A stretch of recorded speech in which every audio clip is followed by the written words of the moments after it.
Good afternoon, ladies and gentlemen, respected panelists, my seniors in the audience, and my dear friends, my colleagues on the dais. At the outset, I want to thank the organizer of CIFA for giving me the opportunity to speak a few words about the minor carps. And I also thank my organization CIFA to allow me to come here and give this speech. As you know, let me tell first, I was being given the assignment of breeding and seed production of medium and minor carps. But deliberately I removed that medium carps because there is no word like medium carps. We call it as medium-sized carps. There are two technical terminology. One is major carp and minor carp.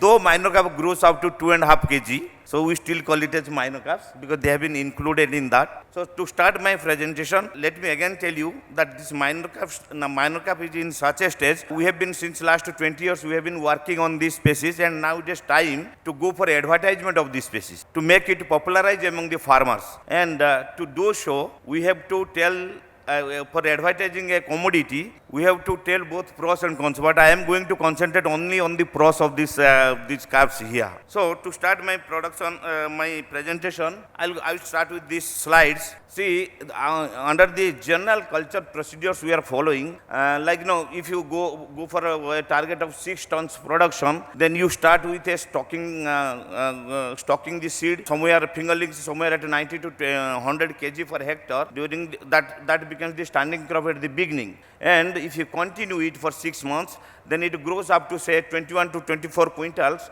after 6 months. And further this stock grows to 6 tons or 7 tons. But I want to tell in the here, I just want to tell here that you see this at the end of 6 months my stock is 24 quintals, but at that time also my pond was having the carrying capacity of 6 tons. So that means instead of keeping 6 tons, I am keeping only 24 quintals, which means I am underutilizing my pond productivity. And that is the main concept for which nowadays we are thinking of something like changing the cropping pattern, changing the species combination, and that's. So to take advantage of that initial 6 months of productivity, what are the scopes we have? Can we increase the stocking density? Yes, we can increase the stocking density, but if you go for increasing the stocking density by simply doubling the same species, then there may be interspecific competition which will suppress the growth. So instead of that, if we can have other options of stocking the ponds with compatible species, which they will not compete with our major carps, then it will be very good. So there comes the options of diversification. And what are the scopes available? We have 1,000 species, 1,000 freshwater species. Many have culture potential. And we have been working since the last 20 years over these species to work. Let me tell you, in order to include a new species into the system, we follow 3 steps. First is we standardize or develop the breeding technology for mass scale seed production. The second step is we cannot substitute our major carps, so we have to culture those species along with our major carps. So in that way, we have to see whether they are compatible with our major carps or not. Third, if they are proven to be compatible, then what should be our combination? Stocking density, a stocking ratio in our pond, so that we can get a better production. So continuous 3 years study we have to devote for each species to include it into our polyculture system. So till now, see, diversification, that's why we are doing for diversification. For increasing, there have been increasing fish demand, we have to cater to the demand. Then there has been increased demand for very speedy fish protein from the connoisseurs. So we have to satisfy them. We have to make the aquaculture production system more remunerative by producing high valued species. Then the fourth point is a little bit important, because in case of single stocking, single harvest, you have to go on investing in the pond for 1 year. But if there are options nowadays available. If you change the cropping pattern, then you can create an interim flow of the money, so that money will help in further investment. In that way, you can reduce your investment by 2 to 3 times. So that is more important, and we can use this fish culture system as an ATM machine. That is the only agriculture enterprise which allows it. Anytime you can harvest fish. Then if you are stocking more number of species, now many countries, some countries, they are going for more than 2 dozen of species incorporated into the same system, and they are increasing production. So we have been in that path. We have till now we have included up to 11 to 12 species, and in that way we are trying to utilize all the micronutrients available in our pond. Then in this way, because there is an effective resource utilization, we are expecting we are getting low pollution, and the most important is species conservation.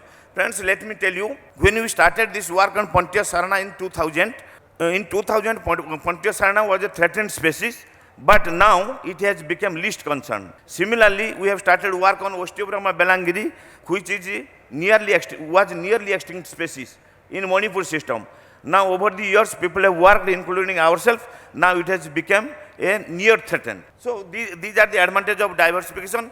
Then there are so many species. I have just listed all the species which are being developed till now in that D. D represents diversification. So out of that, I want to stress on minor carps. Why we go for minor carps? Because they are feasible to be cultured with Indian major carps. They have similar feed as that of major carps, easy breeding and seed production, only with some certain exception that I will discuss. Some are compatible, others do not affect. This is an interesting result we got from our experiments. Like in some species, there is competition exists, but in that case, suppose I am substituting, I am going for Catla, Rohu and Pimbiriatus and Catla, Rohu and Gonius, then when compared with Catla, Rohu and Mrigal, then Rohu and minor carp combination is performing better than Rohu and Mrigal combination. So in that way, incorporation of these minor carps is not affecting my biomass production. So I am okay with that production. That's why they can be included. Then better utilization of pond productivity, as I told, most of the minor carps, they have initial growth rate almost similar to that of major carps. So we take the advantage of stocking them in the system and rearing them up to 6 months. After 6 months, we harvest the minor carp components and continue the Indian major carps for 1 year culture. Then another thing is short-term culture. Many of our water bodies, more than 20% of our water bodies are having water holding period for about 5 to 6 months. So there, if you are going to stock major carps, then the farmer will get that 300 grams or 400 grams of Rohu, but instead of that, if he gets a minor carp of 300 grams, then it will fetch around 30% higher profit. So in that way, it is advantageous to use short-term or seasonal water bodies for minor carps. Then the species conservation, as I discussed. So till now, among the minor carps, these are the species I have listed for which breeding and seed production technology has been developed and mass scale seeds are available. So this is silver bar. Though that is an exotic species introduced in India in 1972, it has almost become domesticated in our system, and that is one of the most promising minor carp species. So I have included in the list. The second one is Pangwa. This is the state fish of Manipur. Interestingly, this grows up to 380 to 400 grams in a year in culture system in Manipur situation. But when we brought to Odisha situation, in plain situation, it took the advantage of temperature and grew up to 700 grams. And this species faces almost twice the price or thrice the price of major carps in Manipur. And so breeding and seed production is very easy. The corner one is this is fringe leaf carp, Labio fimbriatus, that is mostly dominant in South Indian species that we have brought. The middle two are Reba and Bata. They have been cultured and established already, particularly in West Bengal. Then the bottom one, this Labio gonius, this is a North Indian species having regional importance in Assam and other northeastern states. Kalbasu and Pontia sarna, that is also important species, particularly in Odisha. So in the middle table, I have just simply listed some of our observations of what should be the brooder size, what should be the fecundity, what should be the spawn recovery, nursery phase. That is an to give an overall idea, I have listed those things. Now, I will give you 2 case studies which we have conducted in our farm. In this case study, what we have done is the top one is Rohu Catla and Mrigal combination, and the bottom one is Rohu Catla Mrigal combination along with the minor carp. You can see there has been 29% higher yield by including the minor carp in the system. So that becomes the advantage for including this, besides ensuring the interim money flow into the system. Then the second one, we just tried to evaluate some of the cropping patterns single stocking, single harvest, single stocking, multi-harvest, multi-stocking, multi-harvest, and we have included one component, intercropping of these minor crops in the system. And our results were a bit interesting. In terms of production, you can see here, in terms of production, we got a 21% higher production than the single stocking, single harvest, our this thing. But when we calculated the economics, the price was, we got almost 33% increase in farm productivity. That is interesting. So we are nowadays we are talking about doubling the farm income. Here is an opportunity. Only by modifying your cropping pattern, you can go up to hiking of 30 to 50% in farm income. May not be it productivity. Just the cropping pattern, if you are changing, then you can increase. Here is an example for that. And interestingly, though it is not under the subject today, I will just like to mention, you think, just see about the result of multi-stocking, multi-harvest, where we got only 24% higher production. But our farm income grew up to 56.5%. It is only because of rotation of the money and the harvesting of the bigger size fish. Now, coming to the subject today, the breeding and seed production technology of these minor carps, it is almost same in all these species, except like, say, for example, Pontius sarana. Pontius sarana releases an egg which is sticky. It is not like that of common carp. It is a stalk. You can see here. This is the stalk of this egg. So once it releases, the egg gets attached to a substratum. So that's why we use hydrilla, bunches of hydrilla. We make it bunches and keep them floating, provide with a sink. Then they keep them floating on the top 1 foot water of the breeding tank. You can use either breeding tank where water movement is maintained, or you can use simply stagnant tank. But water movement facilitates more spawning. So it is a batch spawner.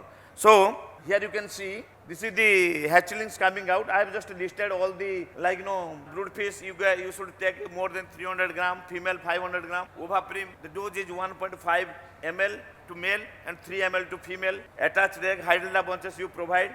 Then these are almost similar. This other things like the hatchings we get also 14 to 16 hours.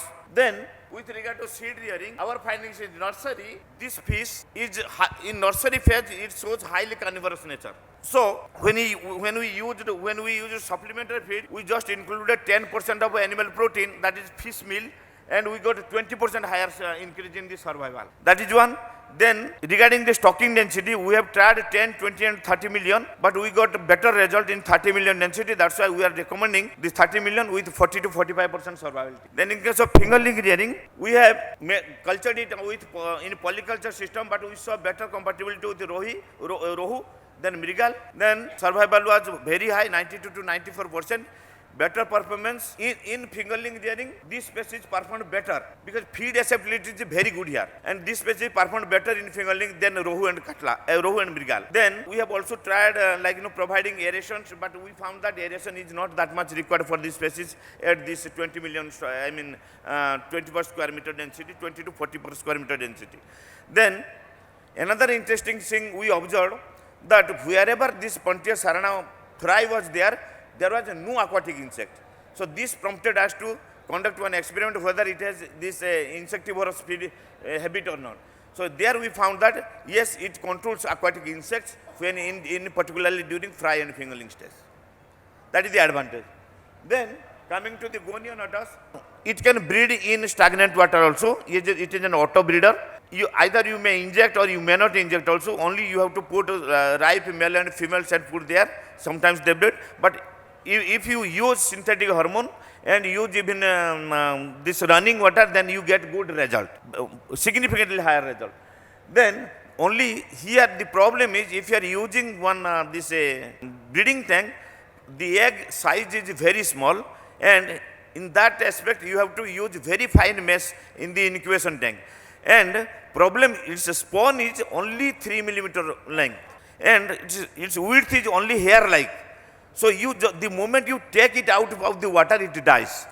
So there comes the problem how to transfer this spawn from incubation tank to nursery. So if you have a provision to direct your incubation water tank from incubation water to nursery tank, then it's okay. Otherwise, we should not do that. Rather, it is better to inject it and put it in stagnant water. Maybe in a concrete tank systems, then its performance is good. Then another thing is you have to be a bit cautious during the fry rearing, because the fry is very minute and you have to use very minutely grounded feed. We use Amul powder or soybean milk initially for initial 7 days to just rear them, and then we go for weaning to the powder feed. And here the nursery phase is, because the initial growth growing from 3 mm to 1 inch is very long time, so we take at least 40 to 45 days as the nursery period here. And what we do, we put the brooders and then we inject it and we get huge number, because the fecundity is very high, 7 lakhs per hectare per kg body weight, 6 to 7 lakhs per kg body weight. So you get huge number of eggs. So you get a very highly concentrated spawn mass in the tank. So after 7 days, you have to thin those out. By 7 days, you will get a little bit lengthier spawn, so it will be easy for them to be transferred to different places to thin them out, and you have to continue for 45 days to get this. Then in case of Labiogoneus, this species, everything is same injection levels that minor cap injection dose. Rest others are same in plain condition. Let me tell you that this incubation of this species from fertilization to hatching, it takes almost 6 to 7 days in a northeast situation because of low cold temperature. But here in plain, we have seen it takes around 65 to 72 hours. That is the advantage of higher temperature, 28 to 30 degree temperature here. We get this space. And another thing we have to look into in this species is, please try to take the breeding program just after onset of the monsoon or prior to just onset of the monsoon. So later on what happens, we have observed the milt becomes thin, very thin, and you do not get a good result of this species in plain situation. So that is the thing. And here the nursery phase is 25 to 30 days. We have tried 8 million and 16 millions of this in a nursery tank stock in NCD. But what we got is 8 million is better. It is giving better result.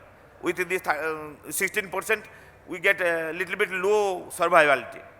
Then coming to fumigators, that is we have brought it from South India and tamed it there, we have developed. So its breeding protocol is almost same to the Indian major carps. So only difference is the dose. That is 2.5 to 3 mm size. 3 ml point. It's not. No, I am wrong. I think it's a 0.3 ml. 0.3 ml per kg. I'm sorry. All are 0.3 ml to male, a female, and 0.15 ml to male. Please read it as 0.15 and 0.3. Then in fumigators seed rearing, we have tried up to 16 million in concrete tanks. It is feasible, and here we got some interesting results. Normally, because the nursery period is 15 to 20 days, so if we provide soil base in the concrete tanks, we do not get that much significant difference. But in this species particularly, when we provided soil base in the system, then we got significantly higher survival. That's why providing soil base in the concrete tank is advisable in this species when you grow for nursery of labiofumigators. Then in fingerling rearing, see, monoculture at 20 per meter square leads to lower growth and survival than polyculture. Growth and survival at par with even up to 75% incorporation levels in polyculture system. And here also we found aeration only 4 hours is sufficient. Then coming to Osteobrama belangeri, here the male we take is 500 gram and female more than 700 gram. Let me tell you another thing here. This species we have observed in 2 years, 2 and 2.5 years, this species grows up to 1.25 kg. But normally people do not believe that this Osteobrama belangeri can grow up to this size. And what we observed is the fecundity and everything are very good in this species, and it is very easy to breed also. Its breeding is also easy and seed rearing is also easy.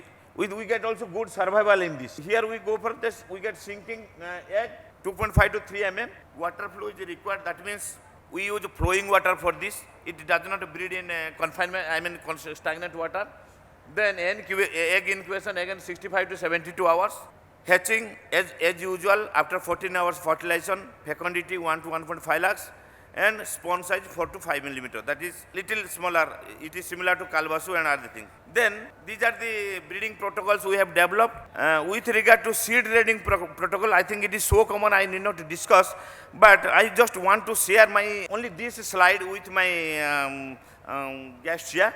Sir, normally we follow in our land-based system. There is the food web is based on the solar system, so we get this much. But in pond, we have an additional food chain. That is the chemosynthetic food chain, which plays a major role in seed rearing.